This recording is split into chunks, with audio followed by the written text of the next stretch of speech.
Kata Jabir bin Abdullah, la'ana Rasulullah SAW akila riba wa mukilahu wa katibahu wa syahidaihi wa qalahum sawa. Rasulullah SAW melaknat orang yang makan riba dan nasabahnya, yang kasih makan rentenirnya, yang mencatatnya, yang menjadi saksinya. Dan Rasulullah SAW mengatakan semuanya sama.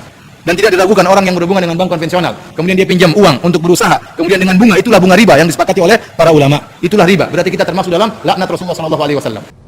Yang Rasul SAW itu melaknat bukan hanya pelaku riba, yang mencatat gratis. Ada orang transaksi riba, anak cuma nyatat, enggak, anak nggak butuh fulus. Wallahi, anak ikhlas lillahi ta'ala. Dia melakukan itu tuh dilaknat. Sehingga kalau dia dapat duit dari transaksi yang diharamkan. Maka tempat yang dia bekerja di sana, itulah yang menyebabkan hasilnya jadi haram buat dia.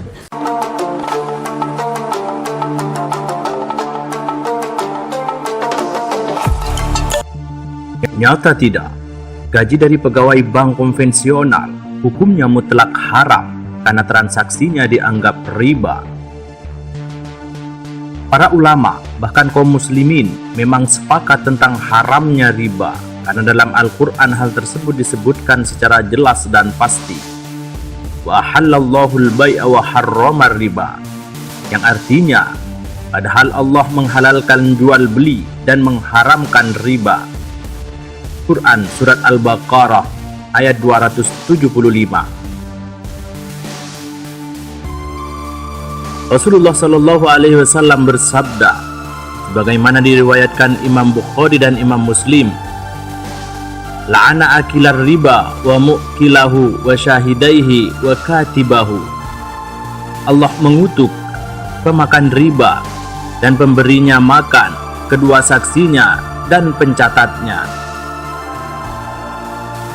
Tetapi para ulama berbeda pendapat tentang definisi riba, sehingga mereka pun berbeda pendapat tentang praktik perbankan umum, khususnya menyangkut bunga bank. Karena itu, ada ulama yang membolehkannya dengan alasan bukan riba. Sementara yang menilainya riba pun ada yang membolehkannya dengan alasan darurat atau kebutuhan. Lalu, ada juga yang membolehkannya dengan syarat-syarat tertentu, tetapi tidak sedikit pula yang mengharamkannya secara mutlak. Sedangkan sumber asal riba itu adalah buah dari akad jual beli atau utang piutang. Untuk riba yang berasal dari utang disebut dengan riba qard. Untuk riba dari jual beli kredit maka disebut riba nasi'ah. Untuk riba karena jual beli benda sejenis namun disertai kelebihan di salah satu maka disebut riba fadl. Dan riba yang berasal dari jual beli yang disertai penundaan penerimaan maka disebut dengan riba yad. Tiga jenis riba yang terakhir adalah riba yang muncul akibat transaksi barang ribawi, yaitu transaksi emas, perak, dan bahkan makanan manusia. Sebagaimana yang disampaikan oleh Syekh Zakaria Al-Ansari dalam kitab Fathul Wahhab, wa huwa thalathatu anwa'in ribal fadl wa huwa al-bai'u ma'a ziyadati ahadil iwadaini 'alal akhari wa ribal yad wa huwa al-bai'u ma'a ta'khiri qabdihima aw qabdi ahadihima wa riban nasa'i wa huwa al-bai'u li ajlin. Yang artinya ada tiga macam riba. Riba fadl, yaitu riba yang terjadi akibat transaksi jual beli yang disertai dengan adanya kelebihan pada salah satu dari dua barang yang hendak ditukarkan. Riba yad, yaitu riba yang terjadi akibat jual beli yang disertai penundaan serah terima kedua barang yang ditukarkan atau penundaan terhadap penerimaan salah satunya. Riba nasa, yaitu riba yang terjadi akibat jual beli tempo. Para ulama, baik ulama salaf maupun ulama kontemporer, semua sepakat akan keharaman riba. Tak ada satupun yang menghalalkan riba.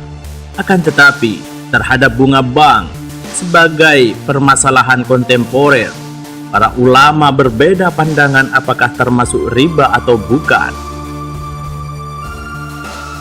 Maka sebagian ulama seperti Yusuf Qaradawi, Mutawalli Sya'rawi, Abu Zahrah, dan Imam Al-Ghazali menyatakan bahwa bunga bank hukumnya haram karena termasuk riba. Pendapat ini juga merupakan pendapat Forum Ulama Islam meliputi Majma'ul Fiqhil Islami, Majma' Fiqh Rabito Al-Alam Al-Islami, dan Majelis Ulama Indonesia atau MUI. Namun sebagian ulama kontemporer lainnya seperti Syekh Ali Jum'ah, Muhammad Syed Tantowi, Abdul Wahab Kholaf, dan Mahmud Saltut menegaskan bahwa bunga bank hukumnya boleh dan tidak termasuk riba. Pendapat ini diperoleh oleh Majma'ul Buhus Al-Islamiyah tanggal 23 Ramadan 1423 Hijriah bertepatan dengan tanggal 28 November 2002 Masehi. Pada Munas Alim Ulama NU di Bandar Lampung tahun 1992 terdapat 3 pendapat tentang hukum bunga bank. Pertama, pendapat yang mempersamakan antara bunga bank dengan riba secara mutlak sehingga hukumnya adalah haram. Pendapat kedua, pendapat yang tidak mempersamakan bunga bank dengan riba sehingga hukumnya adalah boleh. Sedangkan pendapat yang ketiga adalah pendapat yang mengatakan bunga bank hukumnya syubhat. Dari beberapa pendapat ini dapat dipahami bahwa hukum bunga bank merupakan masalah khilafiyah. Ada ulama yang mengharamkannya karena termasuk riba, dan ada ulama pula yang membolehkannya karena tidak menganggapnya sebagai riba. Selain itu, juga harus dipahami terkait gaji dari pegawai bank konvensional, bahwa gaji dalam Islam dikenal dengan istilah ujrah atau upah. Ujrah diberikan karena seseorang melakukan kerja yang dibebankan kepadanya. Ada kalanya ujrah disampaikan dalam bentuk akad juala atau sayembara, dan ada kalanya disampaikan sebagai buah kontrak kerja.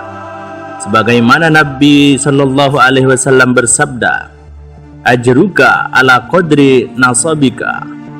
Hadis muttafaq alaih, yang artinya upahmu adalah menurut kadar payahmu. Hadis riwayat Bukhari dan Muslim.